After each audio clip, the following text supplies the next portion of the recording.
Corona पर UP सरकार की ओर से प्रेस कॉन्फ्रेंस किया जा रहा है, क्या कह रहे हैं सुनिए। अगले सप्ताह के लिए इसकी जो लक्ष्य निर्धारण हुआ है इसका वो और बढ़ा दिया गया है। सीरो सर्वेलेंस का कार्य भी कल से प्रारंभ हो गया है और 40 जिलों में कल लक्षित था कार्य, 36 जिलों में प्रारंभ हो पाया, बाकी के 4 जिलों में आज कार्य प्रारंभ हो रहा है। सैंपल कलेक्शन का कार्य प्रारंभ हो चुका है। 35 जिलों में सैंपल कलेक्शन का कार्य 9 जून से प्रारंभ होगा। यह बहुत ही बड़ा सीरो सर्वेलेंस का एक्सरसाइज है। ये जो स्टडी है, इतनी बड़ी स्टडी भारत में नहीं की गई है और 61,500 से अधिक लोगों के सैंपल्स इसमें लिए जाएंगे।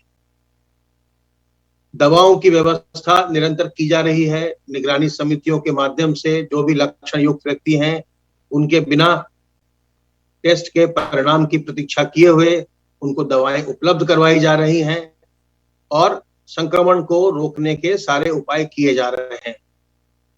600 से ऊपर जहां भी सक्रिय केसेस हैं, वहां पर कोरोना कर्फ्यू यथावत चल रहा है। जहां जहां भी 600 से कम केसेस होंगे, वहां वहां कोरोना कर्फ्यू में ढील लगातार दी जाएगी। तो इसलिए आवश्यक है कि हम बहुत ही सावधानी बरतें। जैसे ही हम एक दूसरे से मिलना जुलना शुरू करते हैं, हम एक दूसरे से बिना मास्क लगाए बातचीत और इंटरेक्शन शुरू करते हैं, तो संक्रमण फिर से बढ़ने लगता है। खास करके ध्यान रखना चाहिए जहां जहां कोरोना कर्फ्यू खुला है, जहां रिलैक्स हुआ है, जहां छूट दी गई है, वहां पर इस बात का हमें ध्यान देना चाहिए कि जो खाने पीने की दुकानें हैं, चाहे समोसे की दुकान है, चाट पकौड़े की दुकान है, जब आप वहां पर जाते हैं तो वहां से अपने जो भी मनपसंद वस्तु है उसको खरीद करके घर ले आइए और घर पर खाइए।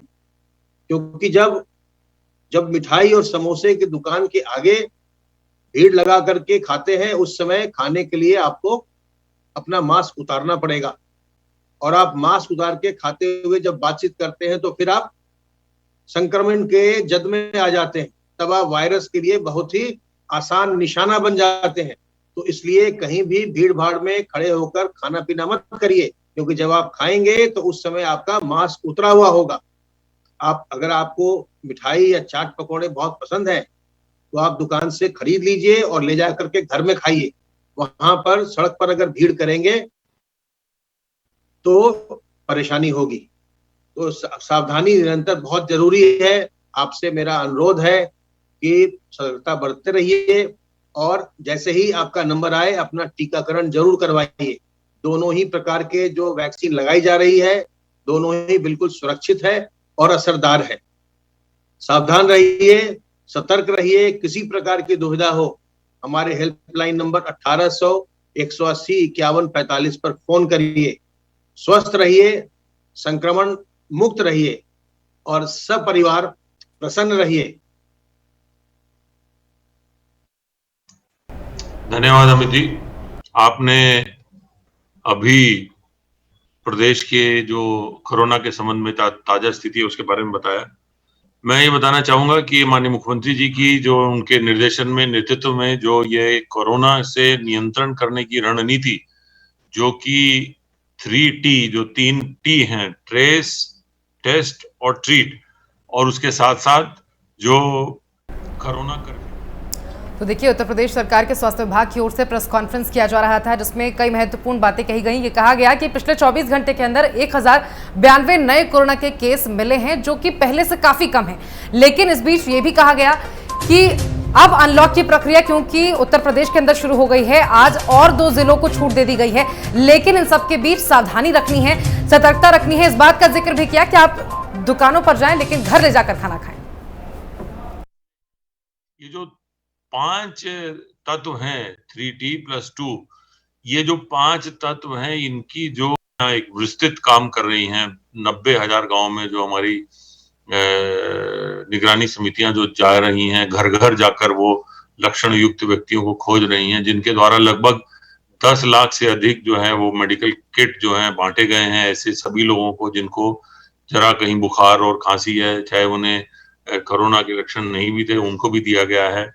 और सबका जो है जो पिछले लगभग 1 महीने से सबका जो है वो एंटीजन टेस्ट कराया गया। एंटीजन टेस्ट नेगेटिव आने पर और लक्षण अधिक होने पर उनका आरटी-पीसीआर टेस्ट भी कराया गया है।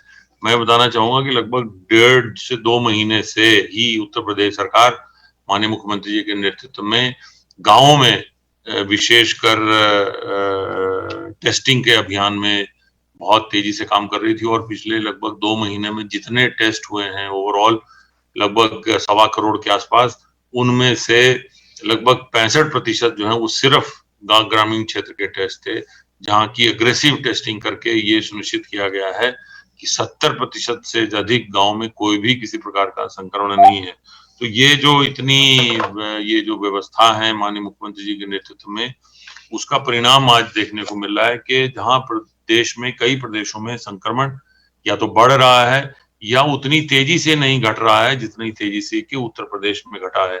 जहां 30 अप्रैल को 3,10,000 मामले थे कुल एक्टिव, वो आज लगभग 94% घट के 19,438 रह गए हैं। प्रतिदिन आने वाले मामले जो कि एक समय पे दिन में 38,000 भी आते थे, वो आज जो है वो घट के जो है 1,092 रह गए हैं।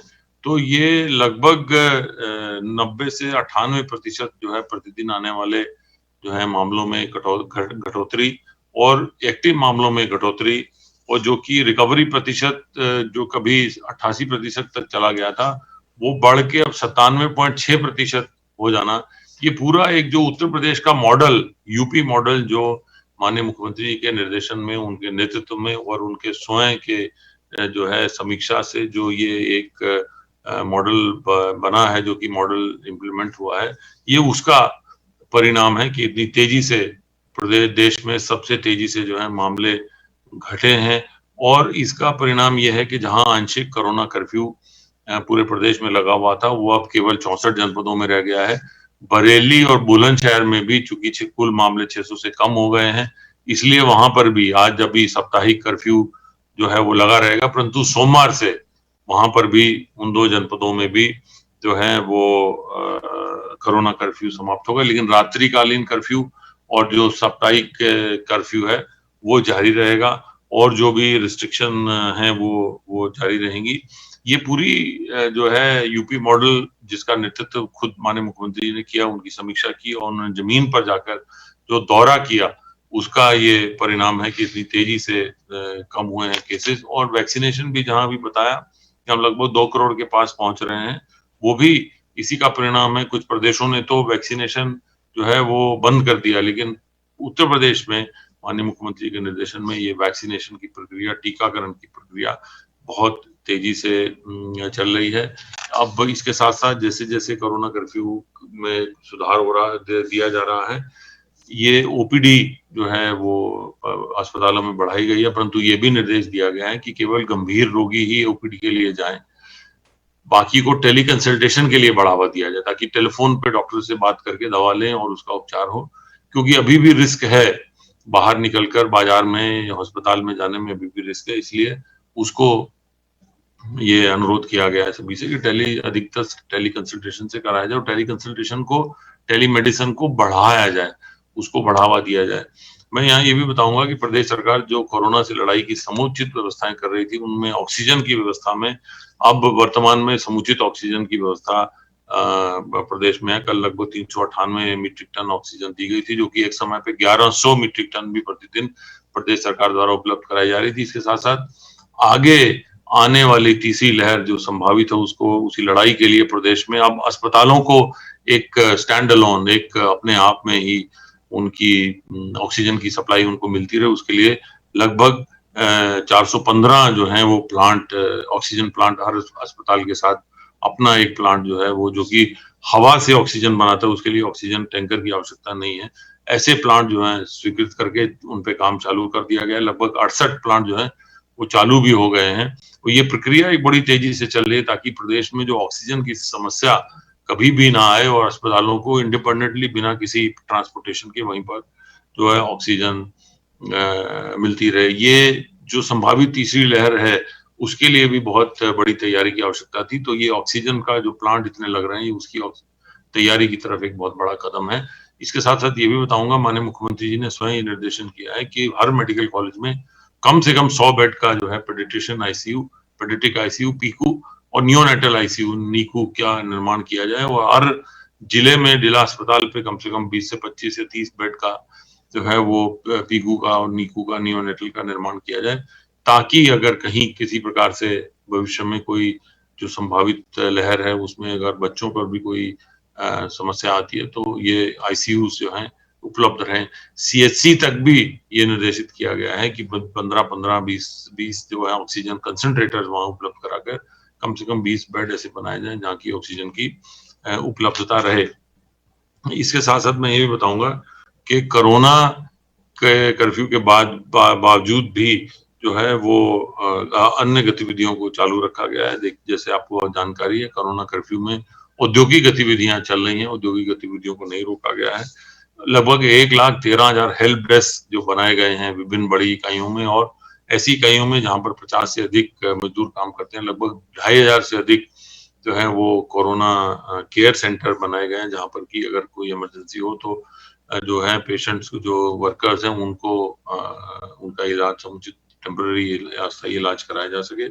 इसके साथ साथ जो साप्ताहिक कोरोना कर्फ्यू जो है, आज और कल साप्ताहिक बंदी है, सैटरडे और संडे को, उस दौरान सैनिटेशन सफाई का बृहद अभियान जो है पूरे प्रदेश में चलाया जाएगा। लगभग गांव में 90,000 कर्मचारी और शहरों में लगभग 85,000 कर्मचारी, लगभग 1,75,000 कर्मचारी 90,000 गाँव में और 700 हमारे अर्बन लोकल बॉडीज में ये 2 दिन लगातार सैनिटाइजेशन का काम करेंगे। लगभग 300 से अधिक फायर टेंडर इसमें लगेंगे और बहुत बड़ी संख्या में मशीनें लगाकर पूरे प्रदेश के जो ग्रामीण क्षेत्रों और नगरीय क्षेत्रों में एक बृहद साफ सफाई का कार्यक्रम चलाया जा रहा है और वो चलाया जाएगा। ये इसलिए भी जरूरी है कि क्योंकि अभी बरसात के मौसम में जो वेक्टर बॉर्न या वाटर बॉर्न डिजीजेज होती हैं, जो और भी बीमारियां आती हैं, वो ना आए, क्योंकि और भी जो बीमारी आएगी वो आपके जो इम्यूनिटी है आपकी, उसको प्रतिशोधक क्षमता है जो शरीर की, उसको कमजोर करती है और उसको कमजोर होने से ही ये कोरोना जैसी बीमारी लगती है। तो ये पूरा एक बृहद इतनी। तो उत्तर प्रदेश में कोरोना की वर्तमान स्थिति को लेकर उत्तर प्रदेश के स्वास्थ्य विभाग की ओर से प्रेस कॉन्फ्रेंस किया जा रहा था, जहां ये बताया गया कि उत्तर प्रदेश के अंदर अब जो रिकवरी रेट है वो 97% तक पहुंच चुका है। साथ ही बीते 24 घंटे के अंदर 1,900 के करीब मामले सामने आए हैं, जो कि बेहद कम है। पहले की तुलना में पहले 3,000 के करीब ये मामले सामने आ रहे थे। ऐसे में अब एक्टिव केसों की संख्या भी 19,000 के आसपास है, जो राहत भरी खबर जरूर है। लेकिन इन सब के बीच ये भी बताया गया कि आज से बरेली और बुलंदशहर के अंदर भी अनलॉक की जो प्रक्रिया है शुरू हो गई है। इसी के साथ ही अब उत्तर प्रदेश के 67 ऐसे जिले हैं जहां पर अनलॉक की प्रक्रिया को शुरू कर दिया गया है। ये वो 67 जिले हैं जहां पर 600 से कम एक्टिव केस हैं। साथ ही अगले 2 दिन जो साप्ताहिक लॉकडाउन है वो अब रहेगा, वीकेंड लॉकडाउन रहेगा, जिसे सख्ती से पालन कराए जाने के निर्देश आज मुख्यमंत्री योगी आदित्यनाथ की ओर से दिए गए हैं।